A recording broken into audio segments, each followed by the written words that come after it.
O objetivo desse vídeo é discutir conceitos e o funcionamento das soluções tampão. Mas antes de falar sobre tampões, nós precisamos definir alguns aspectos relacionados aos ácidos, porque são eles que são os principais constituintes dos tampões. Então, primeiro, será que é qualquer ácido que vai poder constituir um tampão? E a resposta é não. Então, verifiquemos aqui. Nós temos aqui dois ácidos. Nós temos o HCl e nós temos o ácido acético. Qual é a diferença mais importante entre eles? O HCl em água, olha só, 100% dele, basicamente, vai estar ionizado na forma de H+, mais Cl-. Então, a gente pode inferir que essa forma aqui, ó, o HCl protonado, basicamente desaparece quando esse ácido está em solução aquosa. Enquanto que o ácido acético, 98% dele permanece na forma protonada e apenas 2% vai formar H+ e acetato. Sendo assim, as constantes de dissociação do ácido acético é muito menor do que a constante de dissociação do HCl, que tem um Ka bastante elevado, como consequência do seu alto poder de dissociação, que por sua vez está atrelado à força desse ácido. Então, HCl é um ácido muito forte, se dissocia completamente em água. O ácido acético é um ácido fraco e se dissocia parcialmente em água.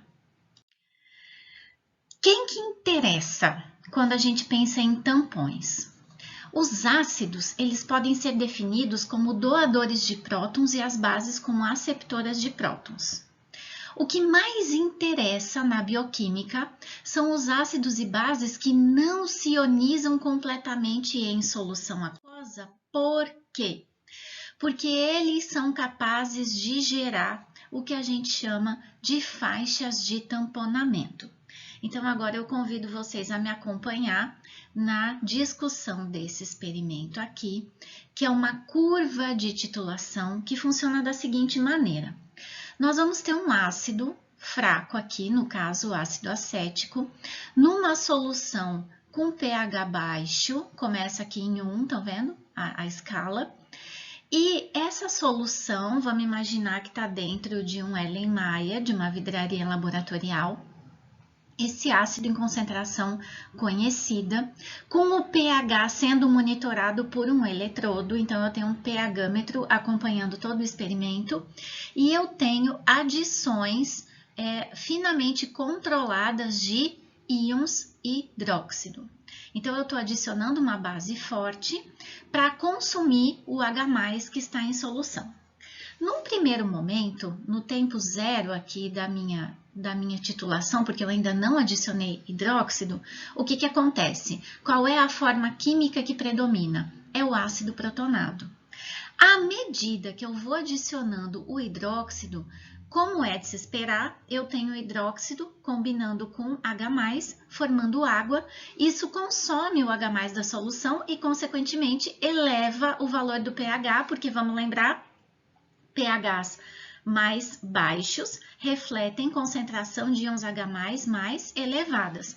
Então, à medida que eu estou tirando os íons H+ da solução, eu estou aumentando o valor de pH, porque eu estou reduzindo a concentração de íons H+.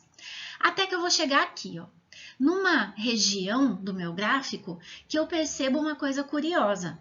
Eu estou adicionando hidróxido, mas o aumento do pH já não está mais seguindo o mesmo ritmo, estão vendo? Tanto que ocorreu uma curvatura aqui e gerou uma estabilidade, não é uma estabilidade completa, mas é uma certa estabilidade no pH, a ponto do gráfico que estava seguindo como se fosse uma reta, ele passa a se parecer com um ombro. Estão vendo aqui, ó? E isso é por quê? Porque aqui começa a entrar em equilíbrio a forma ácido protonado com a forma base conjugada. Agora vamos entender por que isso. Porque aqui nessa região, ó, o ácido que está sendo consumido não é o ácido que está no ácido acético. Porque o ácido acético, ele tem um pK de 4,76. E o que é isso? Nesse pK, significa que é o pH no qual ele tem 50% das suas moléculas protonadas e 50% ionizada. Significa que nesse pH está relativamente fácil arrancar o próton desse ácido.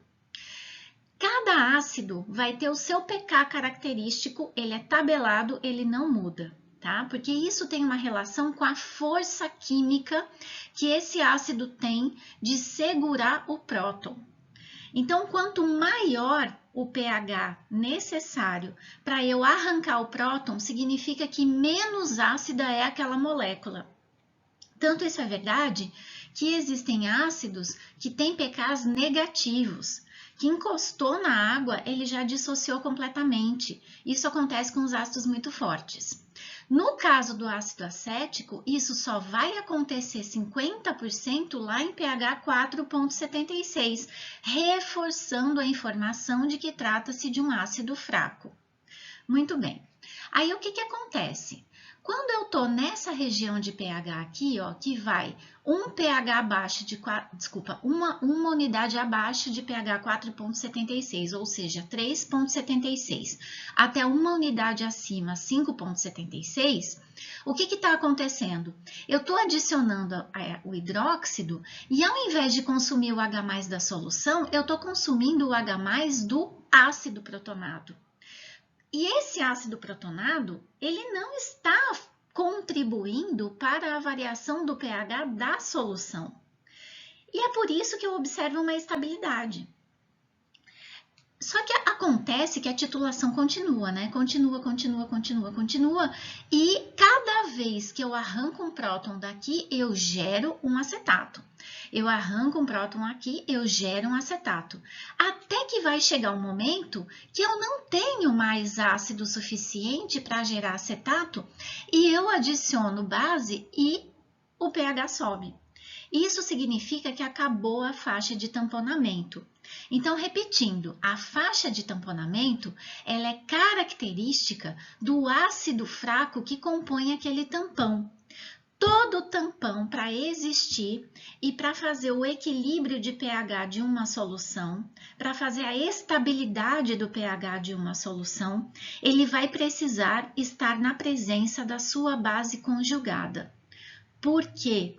Porque quando ele está na presença da base conjugada, isso significa que ele está num pH que o autoriza a perder o próton pela adição da base. Entenderam?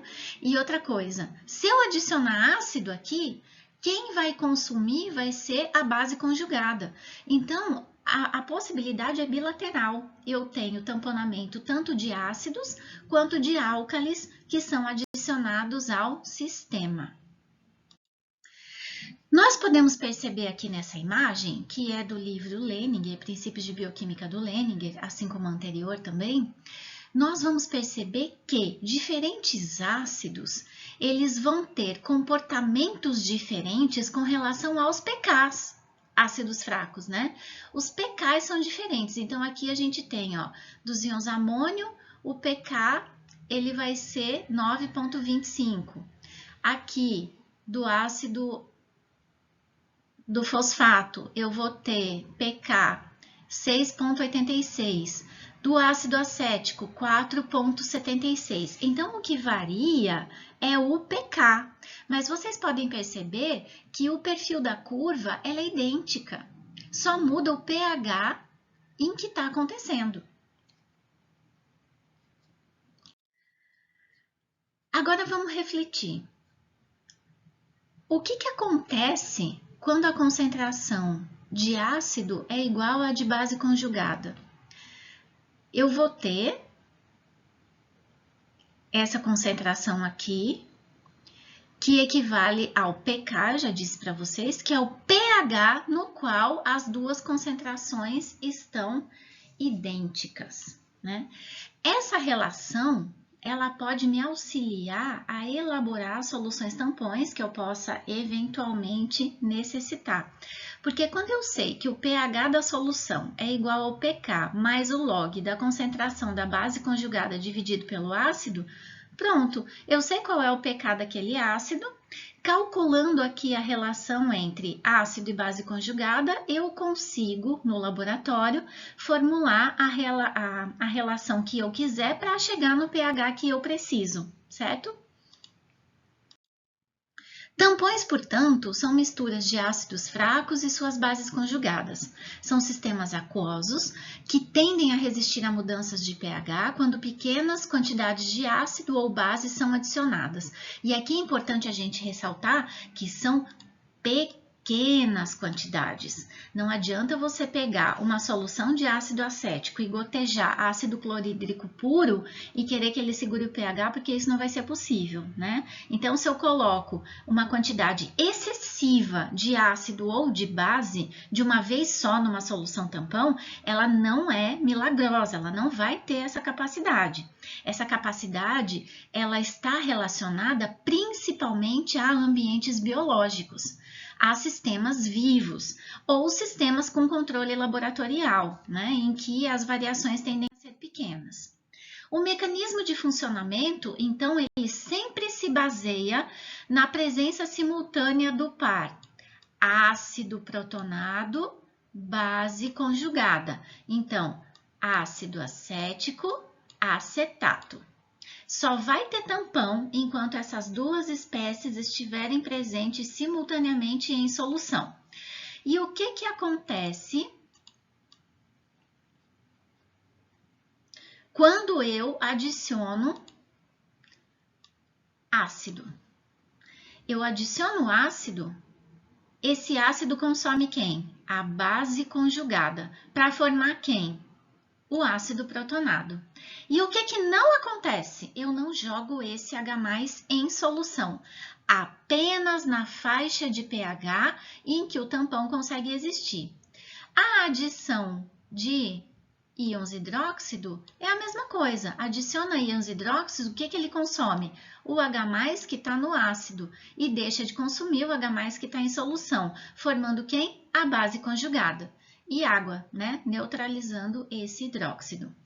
E a capacidade de tamponamento de uma solução, ela não é infinita, porque ela é dependente da concentração do ácido e da base conjugada. À medida que eles acaba a capacidade tamponante. E os fatores que podem influenciar a capacidade tamponante, basicamente, é a concentração do ácido e da base, o pH em que a solução se encontra, né? Porque o pK é que determina a capacidade tamponante e aquilo que eu estou adicionando. Se eu adicionar ácidos ou bases fortes, obviamente a capacidade tamponante desaparece.